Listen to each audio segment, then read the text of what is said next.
There's a silence that doesn't soothe, a silence that echoes through walls that once held warmth, now just surfaces of memory. You feel it in the way your body moves through the room, not hurried, not still, just suspended. Something is off, but you wouldn't know how to name it even if someone asked. It's not pain, it's not sadness, it's a kind of weight, soft, invisible and constant.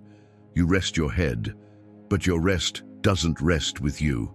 There's a hum under your skin, a presence in the absence, a movement in the stillness, like a whisper just behind the ear, not loud enough to understand, but loud enough to disturb.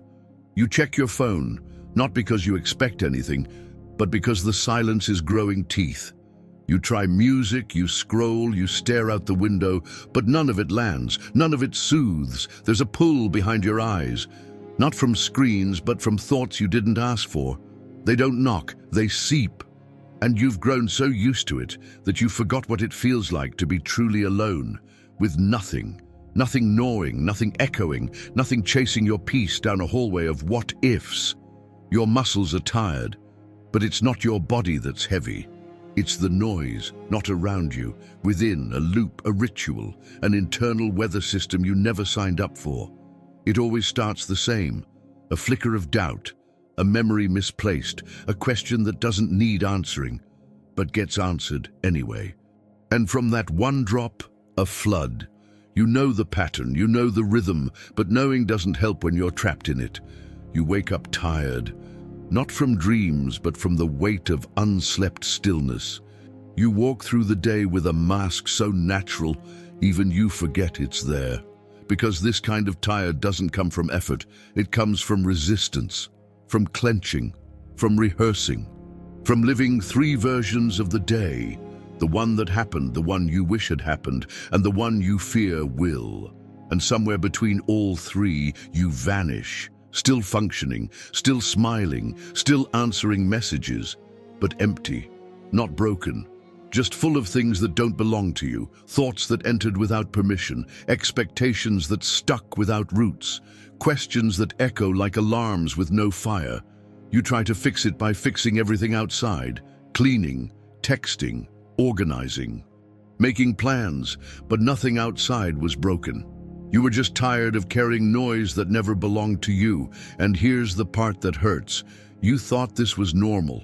You thought everyone lived this way, with a screen inside their mind playing silent wars on repeat. You stopped calling it suffering. You just called it life. But it's not. It's not life. It's not clarity. It's not peace. It's survival. Polished, functional, decorated, but survival nonetheless. And tonight, maybe for the first time, you're ready to feel the silence without filling it. You're ready to stop managing the noise and start facing it. Not to fight, not to fix, but to understand where it came from, why it stayed, and how to finally let it leave. So sit with this, let it unsettle you, let it shake the false calm, let it open something you've been guarding for too long, because this is not the beginning of a lecture, this is the quiet before a truth. And the truth is simple. Something inside you is not tired of life. It's tired of the noise you mistook for living. It often begins in a place that looks peaceful from the outside.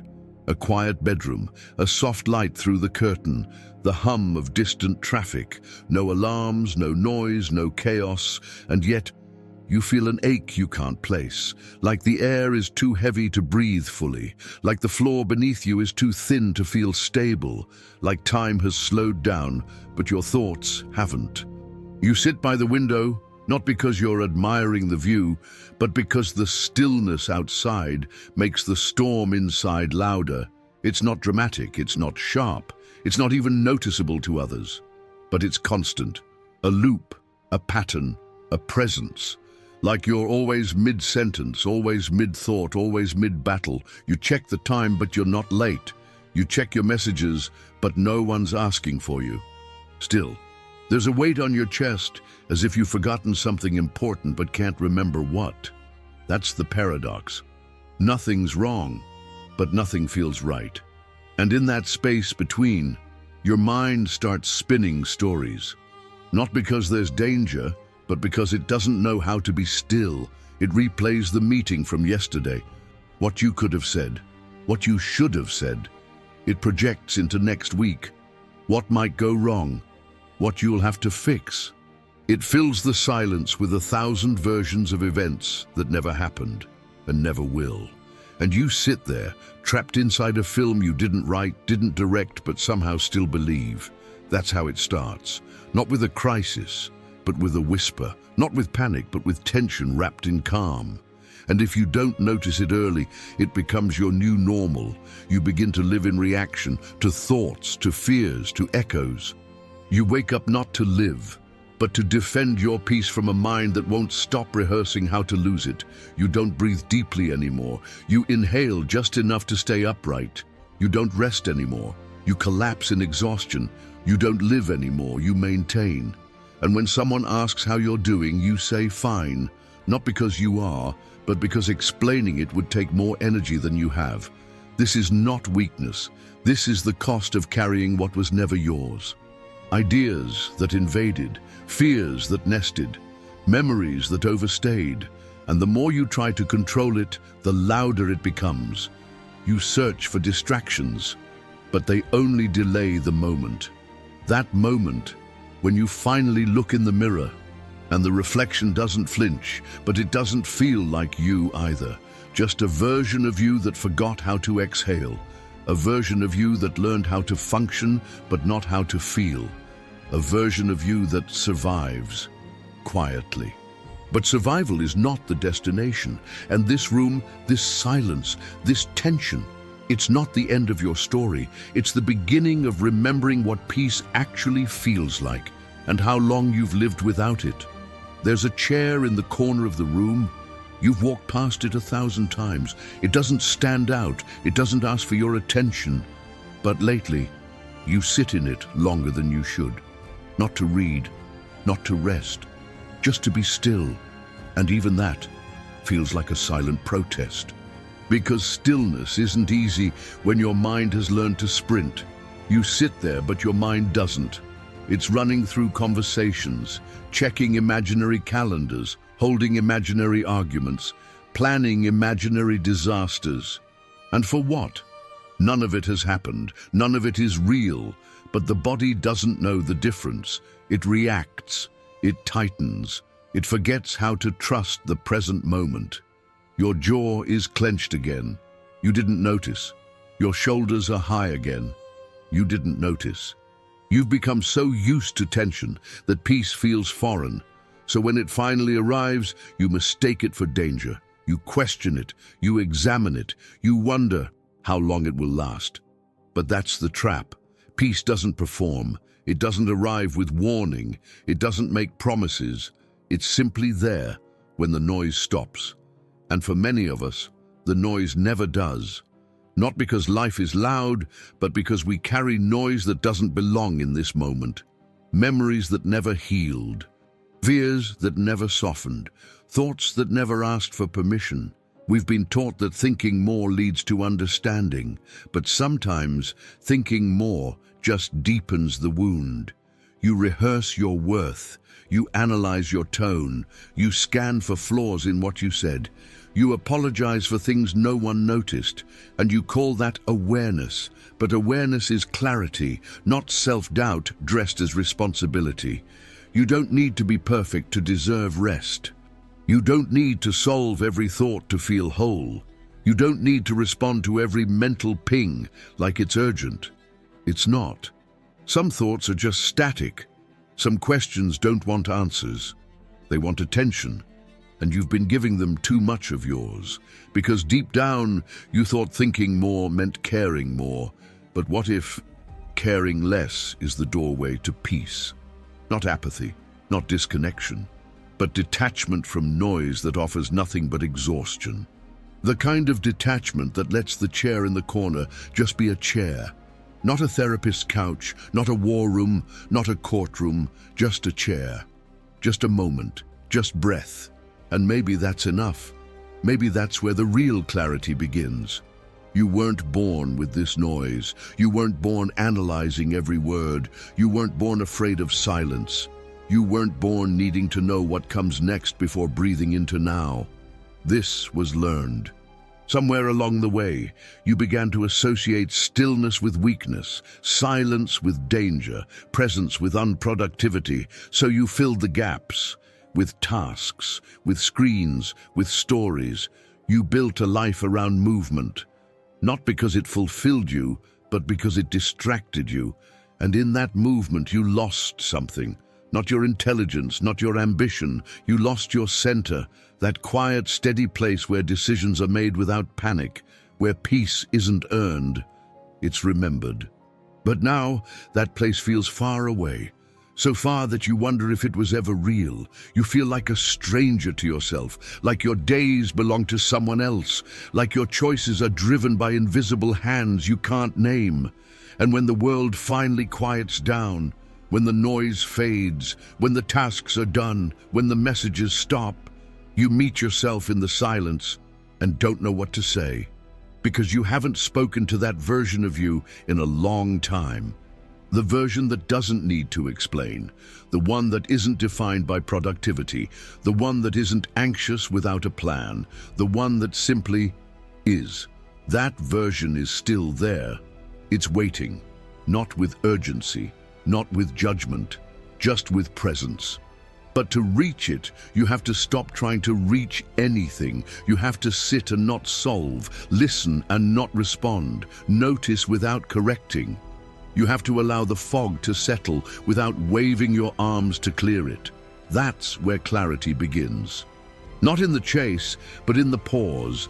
Not in the thinking, but in the space between thoughts. Not in solving, but in surrendering the need to solve.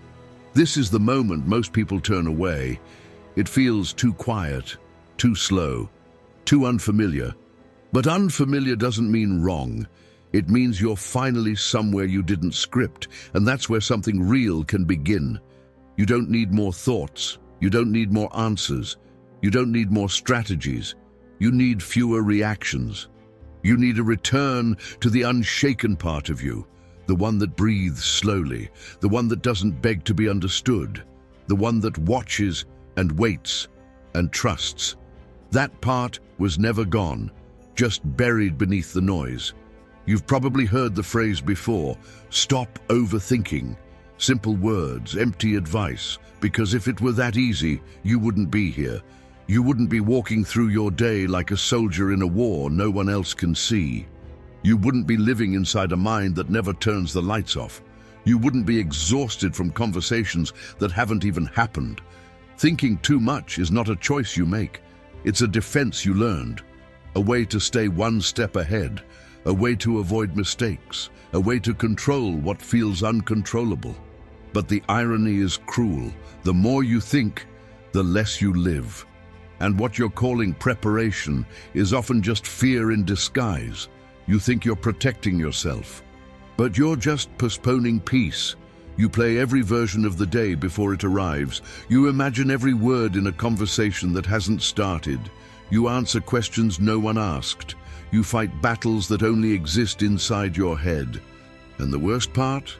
You confuse this effort with intelligence. You wear it like a badge. I'm just thorough. I like to be ready. I don't want to be caught off guard. But what if being ready is costing you your peace? What if you've spent so long rehearsing danger that safety now feels suspicious? Because it does, doesn't it? When things get quiet, you get restless. When nothing is wrong, your mind starts looking. You create noise just to feel something familiar. That's not awareness, that's survival addiction. And you don't need more awareness. You need discernment, the kind that sees a thought and doesn't bow to it. The kind that recognizes fear and doesn't ask it for direction. The kind that doesn't confuse movement with meaning. This is not about turning off your mind. It's about learning when to stop feeding it. Not every question deserves an answer. Not every thought deserves attention. Not every memory needs to be revisited. Silence is not absence. It's presence without pressure. But to experience it, you must give up the illusion of control. You must let the future remain unwritten. Let the past remain unresolved. You must return to now. the only place peace ever lives. This video isn't here to give you tricks, or hacks, or methods to silence the mind instantly. That's not how peace works. Peace doesn't arrive when everything is done. It arrives when you stop believing that everything must be done before you can rest. And maybe you've been carrying that belief for too long. Maybe it's time to see it for what it is: a distraction, a story, a noise that only pretends to help. So today, we won't chase thoughts. We'll watch them drift. We'll name the tension, but we won't bow to it. And as we move forward, you'll hear 12 truths, not rules, not lessons from a textbook, but reminders, each one a quiet echo of something you've always known, something buried under the noise. Thinking too much isn't about volume, it's about friction. Your mind becomes a hallway of open doors, each one leading to a version of you trying to prove something, fix something, avoid something, and you walk through all of them, hoping that somewhere one will lead to peace. But peace is never found through proving. It lives outside the hallway entirely, because this isn't about getting the answers right. It's about asking if the question was even necessary in the first place. You ask, did I say the wrong thing? Will they think less of me? What if I fail? What if I made the wrong choice? But beneath every one of those questions is a deeper one. Am I safe being myself? And when the answer to that is unclear or unstable, you start thinking your way into safety. You try to earn peace by overanalyzing every step. But here's the truth. Peace can't be earned by self-interrogation. It can't be summoned by perfect logic. It arrives when the interrogation ends. When the courtroom in your mind closes for the day, when the prosecutor inside you puts down the file, thinking becomes a burden when it turns you into your own witness, your own judge, your own executioner. And the worst part? You still call it being responsible. But it's not responsibility, it's hypervigilance, it's inner noise pretending to be clarity. You weren't meant to live on alert 24/7. You weren't built to question every emotion before feeling it, every joy before receiving it, every decision before committing to it. And yet that's what overthinking demands of you. Constant evaluation, constant adjustment, constant questioning, until there's no space left to just be. No space to exhale without justifying it. No space to rest without reviewing every move you made that day. No space to trust without scripting the future first. And maybe that's why you're tired. Not because life is too heavy, but because the way you carry it never includes rest. You carry it with clenched teeth, with a tight chest, with a calendar full of future scenarios no one asked you to imagine. And all for what? To avoid the unknown? But the unknown is not the enemy. The enemy is believing that if you just think hard enough, you can remove all risk. You can't. And more than that, you shouldn't. Some of the most beautiful things you'll ever experience come from what you couldn't predict. Peace is not a product of certainty. It's the result of surrender. Not passive surrender, but the kind that stands tall and says, I don't need to know everything to move forward. That's the beginning of mental stillness, the first real silence after years of internal noise. And when you feel that silence, not forced, not empty, but earned through letting go, you'll wonder why you ever believed that thinking more would save you. There's a subtle violence in the way you treat yourself when no one is watching. Not physical, not visible, but real. It happens in the way you replay what you said 3 days ago, as if one different word would have changed your worth. It happens in the way you imagine people thinking about you, as if your value depends on a version of you they never fully saw. It happens in the way you plan 10 steps ahead just to avoid feeling 10 seconds of discomfort. You are not lazy. You are not weak. You are tired from carrying a mind that never lets you arrive. Arrive where? Here. This breath. This moment. You live in delay, not because you want to, but because your thoughts always promise that something better is just one answer away. One more over-analysis, one more mental simulation, one more review of what went wrong. But the more you analyze the past, The more you give it roots in the present, and the more you try to control the future, the more you abandon your peace right now. This is the real cost of overthinking. You lose the only thing you ever truly own: presence. And in losing presence, you lose connection with your body, with your breath, with your inner compass. You start looking outward for what can only be found inward. You seek advice when you already know. You seek clarity when you already feel. You seek safety when you already survived. That's what no one tells you. You've made it through things that were meant to break you, and now you deserve to live without preparing for the next hit. But your mind doesn't know how to rest. Because rest, to a mind addicted to control, feels like danger. It whispers, if you stop thinking, something bad will happen. If you don't prepare, you'll regret it. If you let go, you'll lose everything. But those whispers aren't wisdom. They're echoes from a time when thinking was how you survived. You don't live there anymore. You've built a different life now, but part of you still acts as if the war never ended. And that part deserves your compassion, not your obedience. It's time to stop treating every moment as a problem to be solved. Some moments are just meant to be lived, without filtering, without fixing, without folding yourself to fit what others expect. You were not born to perform mental gymnastics just to feel worthy of peace. You were born to stand in stillness and not apologize for it. You don't need to earn rest. You don't need to justify silence. You don't need to explain why you're tired of carrying noise that never helped you. You can let go. Not of everything, just of the illusion that thinking more will finally make it all feel safe. Sometimes safety begins the moment you stop searching for it and start remembering. You've always been the calm you were chasing. Sometimes you don't need more time. You need fewer distractions, because when you remove the noise, you're left with the truth. And the truth is rarely as complicated as your thoughts make it seem. You know what to let go of. You know who drains you. You know what's no longer aligned, but you keep thinking about it because acting on it would require a kind of courage you've postponed. So you spin. You create mental drafts. You practice endings. You wait for the right time. But silence doesn't wait. It asks you now to choose peace over people-pleasing, to choose clarity over performance, to choose yourself without writing a press release. Overthinking gives you the illusion of movement without taking a single step. It feels productive, but it's not.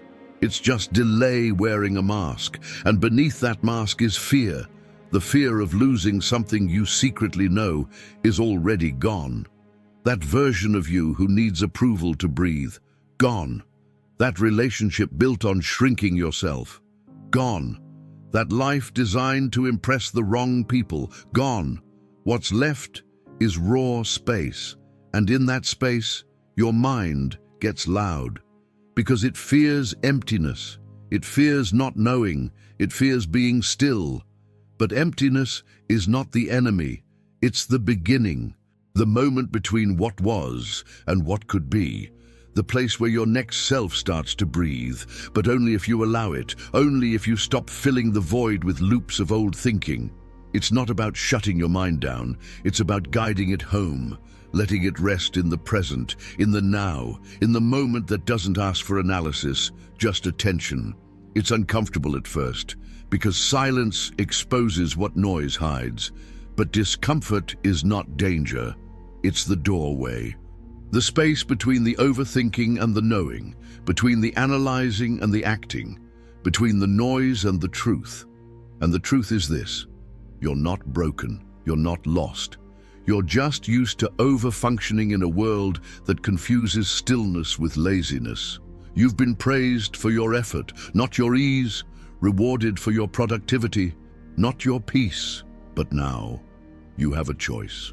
Keep spinning in thoughts that protect nothing, or begin building a life where your mind can rest without asking for permission. That choice doesn't happen later. It begins the moment you decide to stop thinking about everything and start listening to the quiet voice that always knew. There is a cost to thinking your way through life, a cost few people ever name because they don't realize they're paying it. You lose spontaneity, you lose presence, you lose joy that isn't filtered through caution. You pause before laughing. You hesitate before speaking. You replay what you said 5 minutes ago while pretending to listen. You miss the moment because you're stuck interpreting it, and then you wonder why everything feels distant, like you're watching your life instead of living it. That's not because life is passing too fast. It's because you're always one step behind it in your head, noticing, reworking, judging, fixing, as if your value depends on perfect internal commentary. But it doesn't. You don't need to narrate your worth to be worthy. You don't need to rehearse being real. You can just be. And yet, your mind resists because it believes that thinking is safety and silence is vulnerability. But what if that's backward? What if the real danger is never letting yourself be fully here? What if the true loss is never knowing what it feels like to be fully you, without performance, without permission, without polish? You weren't born explaining yourself. You learned that. You learned to anticipate moods, to smooth over tension, to shrink in advance just in case someone else disapproved. And now your thoughts are just extensions of old fears. They don't belong to who you are now. They echo who you had to be then, but you're not there anymore. You don't have to keep reacting to ghosts. You don't have to keep planning around people who are no longer here. You don't have to keep preparing for outcomes that were never yours to carry. Let this be the moment you put it down, not because everything is perfect, not because you figured it all out, but because you're tired of spinning and ready to stand.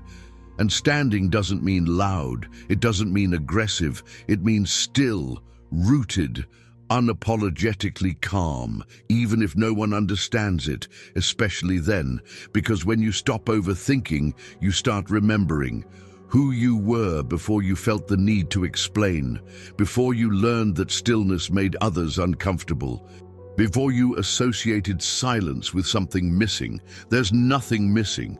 You're just not used to hearing yourself clearly. That clarity doesn't scream, it whispers. And you can only hear it once the noise inside has been met with something stronger than fear. Acceptance. Not everything needs to be processed. Not every emotion needs to be dissected. Not every silence needs to be filled. Not every discomfort needs to be named. But we've been conditioned to believe that if we're not constantly working on ourselves, we're falling behind. As if stillness is laziness.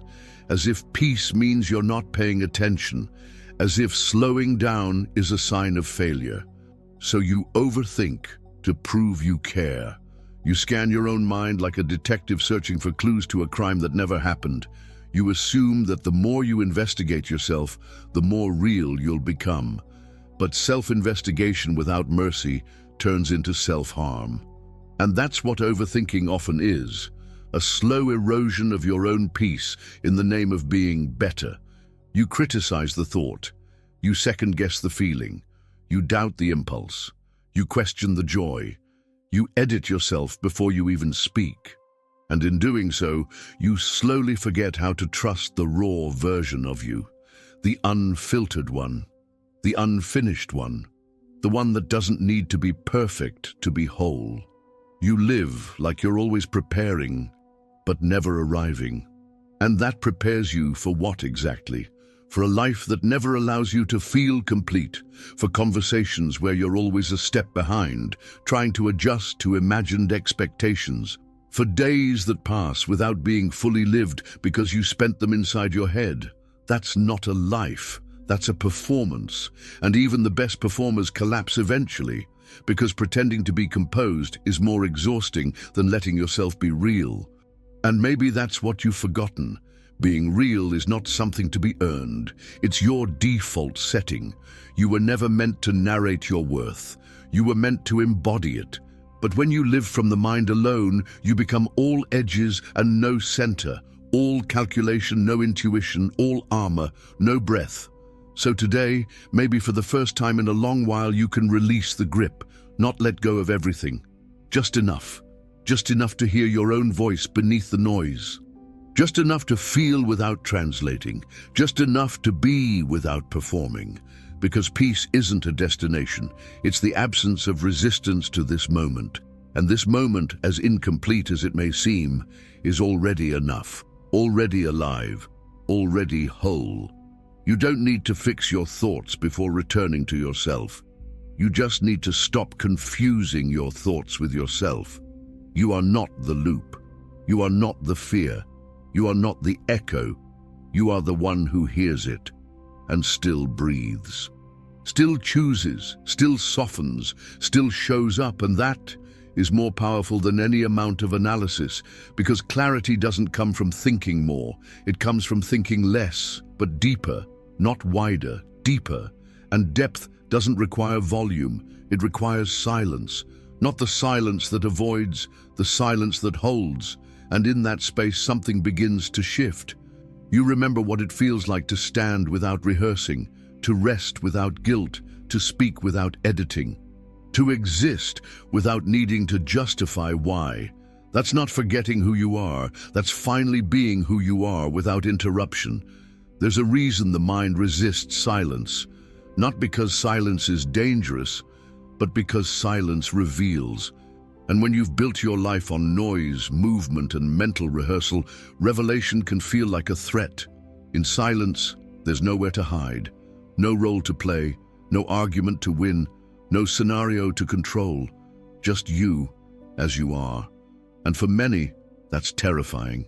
Not because there's something wrong with them, but because they've spent years avoiding the very stillness that could set them free. You weren't taught to sit with discomfort. You were taught to fix it, to mute it, to bypass it with logic or productivity. You were taught that if something feels hard to face, you just need to think harder. And now, your mind has become a factory of emotional escape routes. Overthinking is just one of them. It gives you something to do when you don't know what to feel. It gives you the illusion of progress while keeping you exactly where you are. But at some point, you have to ask, is this helping me heal or just keeping me busy? Because busy is seductive. Busy keeps you from crumbling. Busy keeps the walls up. Busy keeps the questions quiet. But healing doesn't happen through mental pacing. It happens in stillness, in breath, in the pause between thoughts, where nothing is being solved, but everything is being seen. It's where you notice how long you've been carrying a fear that no longer belongs to you, how long you've been repeating stories you no longer believe, how long you've been trying to earn peace by thinking your way into it. But peace is never earned, it's remembered, and remembering doesn't happen in motion, it happens in presence, right here, right now, not after the list is done, not after the answers come, not after you've fixed every imaginary outcome. Now, that's where your life actually lives, and if you never arrive in this moment, you miss it all. You become a collector of futures that never happen, and a prisoner of pasts that no longer exist. And in between, your body walks the world without a soul that feels safe inside it. You begin to feel like a stranger to your own breath, like your thoughts lead you in circles, but never home. And maybe that's why you're here. Not because something broke, but because something finally slowed down enough to be seen. And once you see it, you can't unsee it. The fatigue, the pressure, the whisper that says, there must be another way. And there is. But it won't be louder. It won't be flashier. It won't promise you instant results. It will come in the form of presence, the kind that stays even when the mind wants to run, the kind that holds even when the thoughts try to unravel it. This is the path, not forward, not backward, inward. And it begins the moment you stop believing that overthinking is strength and start seeing it for what it really is, a sign that your mind has forgotten how to rest.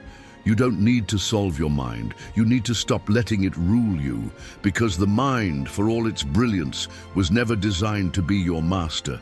It's a tool, a servant, a guide when used wisely, but a prison when left unchecked. And overthinking is what happens when the servant starts building walls instead of doors. You begin to believe that freedom comes from understanding everything, but real freedom comes from not needing to explain yourself, not needing to be perfect, not needing to think your way through every feeling that arises. Some emotions aren't meant to be decoded, they're meant to be felt and then released, like exhaling. But when your first instinct is to analyze instead of breathe, you start living life through a lens of tension. You don't let the moment speak, you interrogate it. You don't let relationships evolve. You forecast their endings. You don't let rest heal you. You fill it with mental noise so you don't have to feel the quiet. And that quiet is not your enemy. It's the very place where you begin to remember who you are without the noise, without the commentary, without the judgment, without the loop. There's something underneath all of it, something unmovable, something ancient, something that doesn't flinch when others misunderstand you, something that doesn't tremble when things don't go as planned. That is your center, not your performance, not your persona, not your perfectly thought out explanations, just your presence, the one that breathes even when your mind is chaos, the one that watches without needing to fix, the one that stays when the rest of you wants to run. And the more you return to that center, the less noise you need to manage, because you no longer believe that every thought is yours. You no longer assume that every worry is wisdom. You no longer react to every flicker of fear as if it's truth. You observe, you notice, and you choose. This is the power overthinking can never give you, the power to not respond, to not chase, to not prove. To not rehearse your worth to anyone who doesn't see it already. It's a quiet strength, one most people overlook, because we've been trained to equate control with power. But control is fragile. It cracks under pressure. It demands constant effort. It never lets you sleep. Presence doesn't beg. It doesn't perform. It doesn't seek validation. It simply is. And that's what scares your mind the most. Because when you're truly present, your thoughts lose their grip. They no longer dictate your next move. They no longer pretend to be facts. They no longer lead you into a maze with no exit. You become the space in which thoughts arise, not the one who must obey them. That is real peace. Not the absence of thoughts, but the absence of attachment to them. And once you taste that, even for a moment, you'll realize how much energy you've wasted trying to control what never needed control. Overthinking often disguises itself as wisdom. It wears the face of preparation, of responsibility, of depth. But true depth is quiet. True responsibility includes knowing when to stop. And preparation without presence is just anxiety in a costume. You think you're staying ahead, but you're falling behind the moment that's unfolding right in front of you. You think you're being cautious, but you're abandoning trust in yourself, in life, in something bigger than your logic. Because life isn't logical, it's uncertain, it's messy, it's alive. And overthinking tries to shrink it into something small enough to feel safe. But in doing so, you make it small enough to feel lifeless. You stop experiencing the moment and start managing it. You stop listening and start scripting. You stop allowing and start controlling, until all you're left with is a mind full of rules and a heart that no longer feels free. And freedom is not found in the next thought. It's found in the space between thoughts. The space where breath returns, where shoulders drop, where your voice no longer trembles. You've been there before, in those rare moments when you didn't need to fix or prove anything, when you laughed without checking who was watching, when you rested without guilt. That was real. That was you. And maybe that version has been waiting all this time, waiting for you to stop trying to impress the internal critic who never claps, waiting for you to pause before running another mental simulation that leads nowhere, waiting for you to remember that peace doesn't need to be earned, just remembered. And the remembering happens not when you solve the loop, but when you stop stepping into it. When you see the first thought coming, the doubt, the what if, the fear, and you smile. Not because it's welcome, but because it no longer controls you. That's the power you've always had. The power to pause, to say not now to a mind that once ruled every hour. To let the thought pass like a car on a distant road, present but not yours to follow. And yes, it takes practice. You'll forget. You'll get caught again. You'll believe the noise now and then. But the difference is, you'll know it's noise. You'll know it's a habit, not a truth, a reflex, not a message. And in that knowing, you'll stop shrinking. You'll stop apologizing for needing silence. You'll stop translating your instincts into language others can understand. Because sometimes peace is wordless. Sometimes clarity doesn't come in answers, but in the absence of questions. And that space, however small, however fragile, is sacred. Protect it, return to it, not when life is perfect, not when the mind is empty, but right now, even with the noise, even with the chaos, even with the uncertainty, especially then. There comes a moment when you stop trying to escape yourself, when you no longer see silence as something to fill, but as something to feel. That's when the real shift begins, not dramatic, not loud, but deep.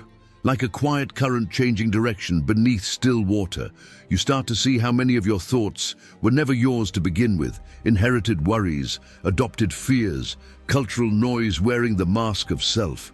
You start to question not only what you think, but why you think it. Not to shame yourself, but to become free. Because clarity doesn't always come from thinking more. Sometimes it comes from finally stopping long enough to see what's been hidden in plain sight.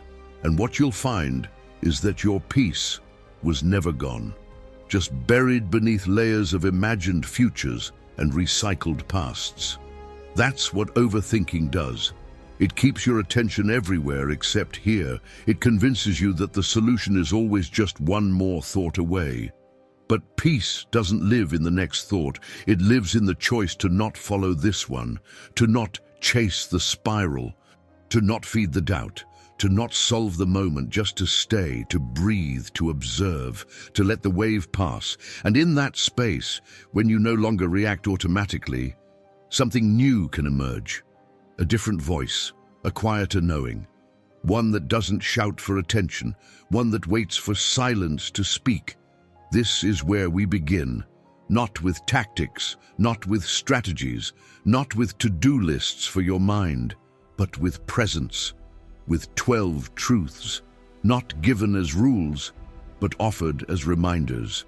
Each one a thread to pull when your thoughts begin to tighten, each one a doorway back to the ground beneath your noise, each one a choice, to keep spinning or to finally stand still. These are not things to memorize. They're truths to feel, one at a time, in your body, in your breath, in the quiet. So let's begin with the first. Not every thought is yours to carry. Some thoughts arrive like uninvited guests. They knock softly, then make themselves at home. They wear your voice. They echo old fears. They feel familiar. But they aren't you. You are not the worry about what they might say. You are not the replay of yesterday's conversation. You are not the forecast of next week's failure. You are the space those thoughts pass through. You don't have to believe them to witness them. You don't have to argue to be free from them. You just have to stop inviting them to stay. Let the thought knock. Let it echo. Let it leave. That's what freedom looks like, not control. But permission to release what was never yours. You're exhausted because you never disconnect from yourself. Rest isn't about closing your eyes. It's about loosening the grip on every memory, the grip on every decision. the grip on the future that hasn't even arrived. You lie down to sleep, but you stay on duty, scanning, replaying, adjusting the same moment for the 10th time. And when the morning comes, your body has rested, but your mind hasn't. Because you never gave it permission to stop. Overthinking is a form of hyper-presence, but not in the healthy sense. It's being too present in the past, too present in an imagined future, too present in everything that is not now. And that presence becomes weight. It wears you down, not in one blow, but drip by drip, until you forget what rest even feels like. Real rest begins not when everything is fixed, but when you stop demanding clarity before letting go. Let go anyway. Even if the thought returns, even if the past still echoes, even if you're not sure what happens next. You deserve peace even when the story isn't finished, especially then. Overthinking is fear in disguise. You call it planning, you call it awareness, you call it caution. But beneath all that strategy is fear.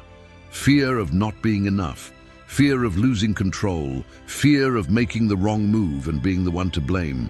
So you think more to feel safer, but the safety is an illusion. Because you're never really calm, you're just mentally busy.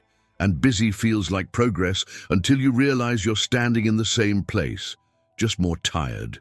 Fear doesn't always shout. Sometimes it whispers in logic, in patterns, in perfectly rational reasons why you should delay joy just a little longer. But life won't wait for you to think it to death. You don't need to be reckless, but you do need to move, to feel, to live, to stop treating caution like it's always the wise choice. Sometimes the wiser choice is to risk being misunderstood rather than to over-explain your soul into silence. The mind seeks control, but peace requires surrender. They will never want the same thing. Your mind wants structure, answers, guarantees. It wants to rehearse the worst so it won't be surprised. It wants to build fences around uncertainty and call that safety. But peace doesn't live in fences. It lives in flow, in release, in the ability to stand in the unknown and not collapse. Surrender isn't giving up. It's giving back what was never yours to carry. The outcomes, the impressions, the illusion that if you just think harder, you'll avoid all pain. You won't. But you'll also miss all joy if you try. Pain is not a punishment. It's a passage. You don't have to invite it, but you don't have to fear it either. You can stand, feel, breathe, continue. Even here, even now. That's not weakness. That's real peace. Trying to be understood by everyone is a trap. You keep replaying the conversation because part of you believes you said it wrong. That if you had just used different words, if your tone had been softer, if your expression had been clearer, they would have seen you. But maybe they weren't ready to see. Maybe it was never about clarity. Maybe it was about control, because being understood feels like safety. And when someone misunderstands you, you feel unstable, as if your worth is being questioned. So you explain again, and again, and again, until your truth is diluted just enough to be accepted. But here's the cost. In trying to be understood by everyone, you abandon the version of yourself that didn't need to be translated. And that's the version that holds your peace. Some people won't hear you because they're not listening. Some won't see you because they only recognize mirrors. And some will only accept you once you've become a version that fits their story. That's not understanding. That's performance. And you don't owe that to anyone. Let yourself be misunderstood. Let silence speak where words can't. You're not here to win every mind. You're here to stay with your own. Not everything that visits you deserves your attention. Your mind is like a train station.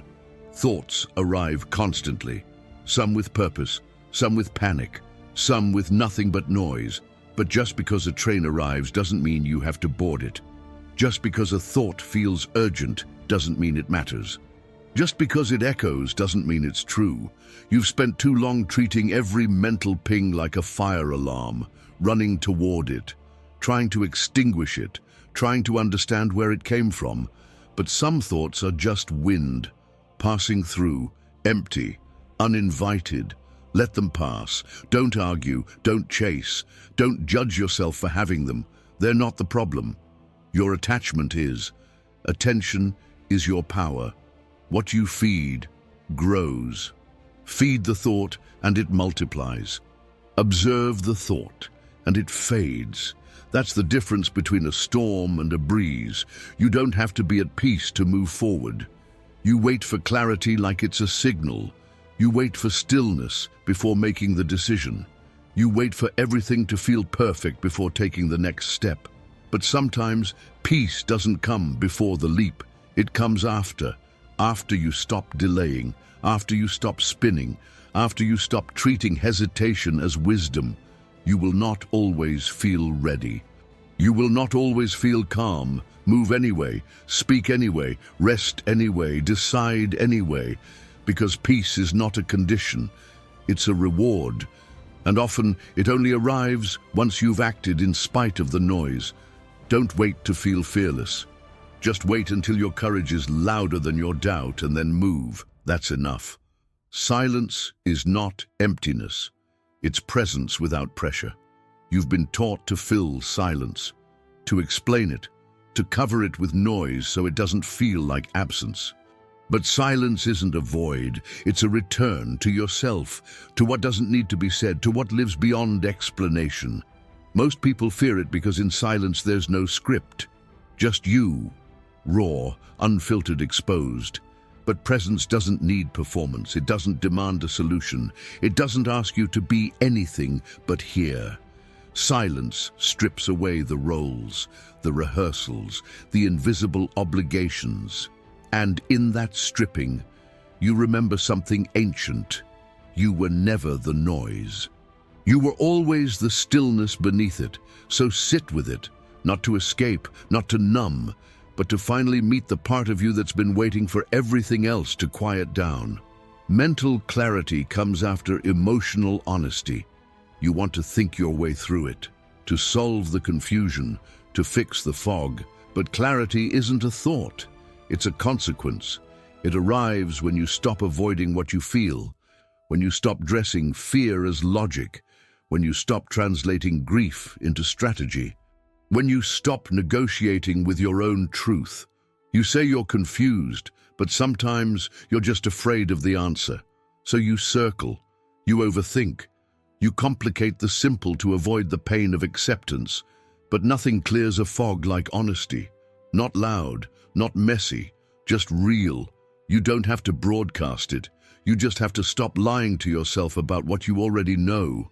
That relationship that drains you. That dream you outgrew, that someday that keeps you stuck. Be honest. Not for drama, for freedom, because no thought can solve what your body already feels. And clarity isn't about control, it's about letting the truth rise without resistance. Not choosing is still a choice. You stall, you delay, you wait for a sign, and you think that by not deciding, you're buying time, creating space, avoiding mistakes. But what you're actually doing is making a choice to stay in the discomfort, to give power to hesitation, to let the unknown write your story. There's no such thing as neutral ground. Even silence moves something, even passivity shapes your life. So ask yourself, what are you allowing by not choosing? What are you losing by not acting? What are you telling yourself every time you delay? Because the longer you wait, the heavier the decision becomes. Not because it's harder, but because you've let fear grow teeth. Sometimes the most courageous thing you can do is decide, even if you're unsure, even if it's imperfect, even if you're scared, especially then. Because the cost of not choosing is not safety, it's stagnation, and nothing is heavier than the weight of an unlived life. You are not your thoughts. You are the one who notices them. Thoughts arise. without asking, without warning, without permission, and yet you treat them like commands. You follow them, you believe them, you identify with them as if every thought carries truth. But a thought is not a fact. It's a flicker, a pattern, a wave of possibility. And not all waves deserve to be ridden. Some are just noise, echoes of past pain, leftovers from old stories. If you confuse their presence with your identity, you'll spend your life trying to fix things that were never broken. You'll call yourself anxious when you're just alert. You'll call yourself weak when you're just tired. You'll call yourself broken when you're just overwhelmed. Don't name yourself by what visits you. You're the space, not the visitor. The sky, not the weather. The witness, not the storm. Let it pass. Let it move. You don't need to fight every thought to free yourself from it. Just stop mistaking it for who you are. You don't need to explain your peace to people who profit from your noise. Not everyone benefits from your healing. Some are more comfortable with the version of you that stays in turmoil. The version that overthinks, that apologizes, that seeks validation at every turn. Because when you're spinning, you're easier to manage, easier to predict, easier to mold. But when you become calm, when you stop chasing approval, when you stop answering every accusation in your head or from others, you become something else. You become clear, and clarity threatens systems built on your confusion. So you'll be told you've changed, that you're distant, that you don't care. But that's not the truth. You're just no longer performing stress for their comfort. You're no longer making yourself small to keep them secure. You're no longer betraying your own peace for the sake of connection. And that's not coldness. That's sovereignty. Let them misunderstand you. Let them question your calm. Let them miss the version of you that was always tired. Your peace is not a public service. It's your quiet revolution. Peace is not the absence of thoughts. It's the absence of attachment to them. You will never stop thinking. That's not the goal. The goal is not a blank mind. It's a free one, a mind that allows thoughts to come and go without becoming entangled in their stories. You've been chasing silence like it's a finish line, waiting for the moment when nothing arises so you can finally rest. But that moment never comes, because the mind is alive. It's not the noise that disturbs your peace. It's your belief that the noise shouldn't be there. Acceptance is the hinge on which freedom swings. You don't have to stop the thoughts. You just have to stop giving them weight. Watch them, let them pass, return to breath, over and over, not perfectly, not rigidly, gently, patiently, willingly. Peace is not a silence that erases all sound. It's a silence that remains even when the sound returns. You don't need permission to slow down. The world celebrates speed, faster results, faster growth, faster answers, and in that rush, you begin to believe that slowness is failure, that if you pause, you'll fall behind, that if you rest, you'll be forgotten, that if you take your time, you'll be overtaken. But what if none of that is true? What if slowness isn't laziness, but mastery? What if stillness isn't apathy, but command? What if the most powerful move is not the one that pushes forward, but the one that waits until movement is aligned? You don't need to justify your pace. You don't need to explain why you're no longer burning yourself to keep others warm. You don't need a reason to honor your rhythm. Slowing down is not a weakness. It's a return to a pace your soul can breathe in. Not reacting is also a form of strength. You've been conditioned to respond quickly, clearly, defensively, as if every opinion demands a rebuttal, as if every glance needs interpretation, as if silence means you lost something. But silence often means you won. You won your energy. You won your boundaries. You won your peace. Not every comment deserves attention. Not every conflict needs your fire. Some things are better left untouched, unfed, unanswered. You're not avoiding, you're choosing to no longer let your nervous system be hijacked by noise, choosing to let others have their version of the story without needing to correct it, choosing to value your peace more than your pride. That's not weakness, that's discipline. To feel the pull of reaction and still choose stillness, to sense the heat and still walk away cool, to be powerful enough to not prove it. Healing isn't about returning to who you were, it's about meeting who you've become. You look back and wonder when you lost yourself, as if there was a perfect version buried beneath all the noise. As if healing means finding your way back to that person. But healing isn't return, it's rebirth. You are not meant to be who you were before the wound. You are meant to be who you are now, after surviving it. The scars changed you. The silence shaped you. The unraveling taught you what pretending never could. You are not broken, you are rebuilt, not with the same pieces, but with new foundations. More honest, more present, more rooted in who you are when no one is watching. You don't owe the world a version of you that stayed untouched by life. You owe yourself a life that honors everything you felt and everything you're still becoming. Let go of the idea that healing is about going back. You're not going back. You're arriving.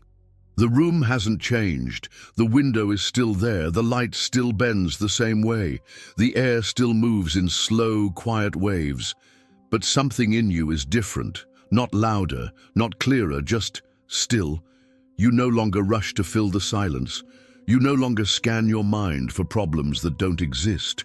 You no longer treat your thoughts as warnings. Something in you has softened, not because life gave you less to carry, but because you stopped carrying what was never yours.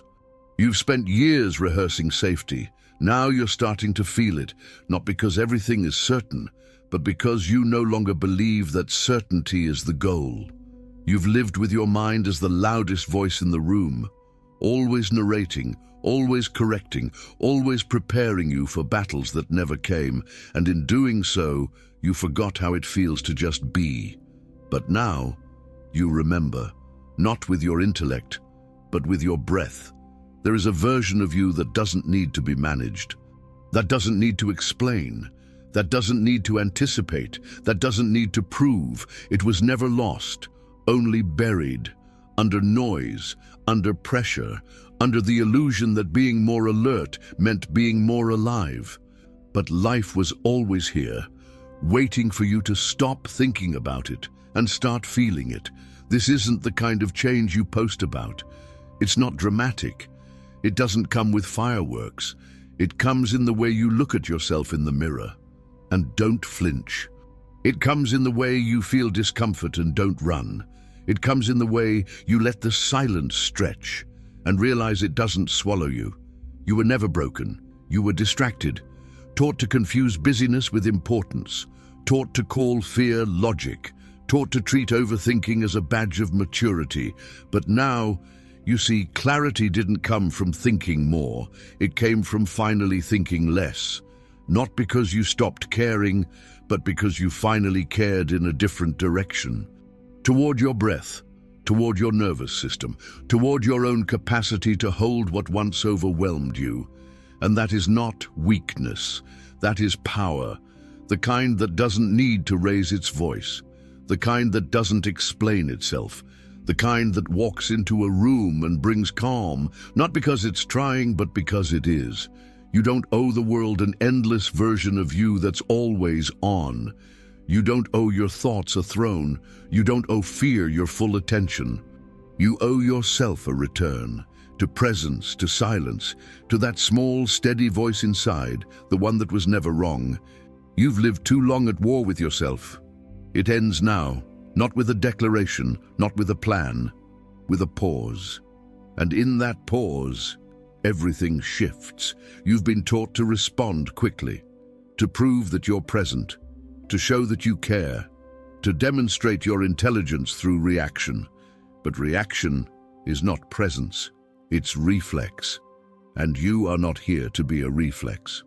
You are here to be a presence, to take up space without explaining it, to feel what's real without rushing to translate it, to choose when to speak and when to stay in the depth of your own breath, because silence is not absence, and slowness is not weakness, and stillness is not a mistake. You've lived long enough believing that urgency equals importance, but urgency is often fear wearing a mask of purpose. It tells you to rush, to reply, to fix, to perform. But you don't have to perform for your own life. You don't have to be a character inside someone else's timeline. You don't have to explain why your peace feels unfamiliar to people who only recognize chaos. Your journey is not a group discussion. Your clarity is not a shared file. Your growth is not up for review. Let it be sacred. Let it be yours. Let the silence between you and the world become a sanctuary, not a space you feel guilty for inhabiting. You don't have to live small to make others comfortable. You don't have to doubt your calm because others still choose noise. You don't have to bend just to be seen as flexible. Stand still, not as a defense, not as a punishment, as a declaration that you've returned, not to who you used to be, but to the part of you that was never lost, the one that waited, patiently, softly, silently, while you performed, while you apologized, while you thought yourself into exhaustion. And now, you're here. Not perfectly, not completely, but clearly, with enough strength to rest, with enough clarity to not explain, with enough presence to breathe, even while the world keeps spinning. There is no finish line, no grand awakening, just this moment, and your choice to trust it. To trust that being still doesn't mean being stuck, that being quiet doesn't mean being invisible, that being present doesn't mean being passive. It means being here, in full command of your breath, your pace, your attention. That's the discipline they never taught you. Not the kind that tightens your jaw and checks off lists, but the kind that notices when enough is enough. When more thinking won't bring peace, when more effort won't bring answers, when more explanations only take you further from yourself. And so you stop. Not because you've given up, but because you've finally remembered what it feels like to belong to yourself again. You don't need to arrive anywhere else. Not tomorrow, not next year, not in someone's approval, not in some perfect version of yourself you keep chasing inside your head. You're not late, you're not behind, you're not broken, you're here. And that is enough. That's the truth your overthinking never told you, because the voice of overthinking was never designed to bring peace. It was designed to protect you from pain that already happened. It remembers the moment you weren't heard, the moment you were misjudged, the moment you felt abandoned, and it tries to prepare for next time. But there is no next time. There is only this moment. And this moment doesn't require your defense. It requires your presence. You've been building mental shelters for storms that no longer exist. You've been checking windows in rooms that are no longer on fire. You've been dressing for battles you already survived. And your nervous system, it remembers too. The adrenaline, the scan, the tension. It's been your way of staying ready, staying alert, staying one step ahead. But now, you're allowed to stop running. You're allowed to rest without being punished for it. You're allowed to say less and still be whole. You're allowed to slow down and still be respected. You're allowed to feel peace without explaining how you earned it. Because peace isn't a performance. It's a permission. It's what arrives when the performance ends. And now that the noise has settled, what do you hear? What lives in the space your thoughts used to occupy? What breathes when your defenses go silent? That's the place you've been searching for. That's the you who no longer needs to chase or justify or overprove. It's not a louder version, it's a truer one that speaks gently, moves slowly, chooses carefully, not out of fear, but out of reverence. Because once you've seen what noise can do to your mind, you learn to protect your silence like gold. You stop letting everyone in. You stop apologizing for your calm. You stop mistaking chaos for connection. Not because you've become cold, but because you've become clean. Clean of the attachments that kept you spinning. Clean of the beliefs that told you you had to fight to be loved. Clean of the need to explain your every breath. You don't need to be loud to be powerful. You don't need to be fast to be respected. You don't need to be perfect to be enough. You just need to be here, now, unfolded, unarmed, unbothered. Not every day will feel like this. The noise will come back, the doubt will knock, the patterns will try to reclaim you.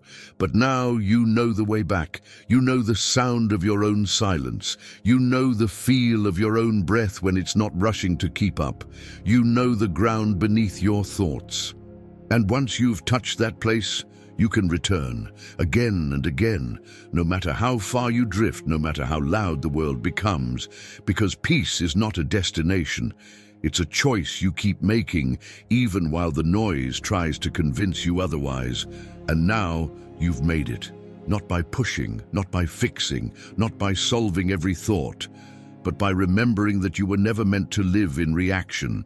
You were meant to live in rhythm, and your rhythm begins in silence. If you've come this far, it wasn't by accident. You weren't just watching a video. You were walking yourself back to a place you once abandoned, to a voice you stopped hearing, to a version of yourself that never needed to explain so much just to feel worthy. Something brought you here. Not noise, not pressure, not obligation. A quiet ache, a pull, a whisper beneath all the overthinking. And now that you've arrived, there's nothing else you need to do. No final tip, no secret formula, no dramatic conclusion, just presence. Because this is not the end of something, it's the continuation of what was always yours. The right to move slowly, to respond rarely, to exist without narrating yourself to be understood. The world might not notice the shift, but you will. You'll feel it in the breath that returns before the anxiety takes over. You'll feel it in the pause between thought and reaction. You'll feel it in the space you no longer rush to fill. This space was never empty. It was sacred, and now you know how to keep it. Not through force, but through reverence. Let this be your quiet vow. To stop abandoning yourself every time someone else doesn't understand. To stop explaining your peace to people addicted to your chaos. To stop mistrusting your silence just because others fear their own. You are not here to shout. You are not here to prove. You are not here to perform strength for an audience that doesn't stay. You are here to breathe with your full chest. To walk with your full spine, to feel with your full self without apology. And if these words found you, if something in this journey echoed through your own internal noise, then let it live in you a little longer. Don't rush to comment, don't rush to click, don't rush to share, just be. And if something within you asks to be marked, not shouted, but felt, then leave a trace. Not for me, not for others, but for you. A single word, a single point, a breath in the form of silence on the page. Maybe someone else will find it when they're searching for their way back. And maybe that's how we begin to remember that we were never really alone, just surrounded by others, quietly remembering too.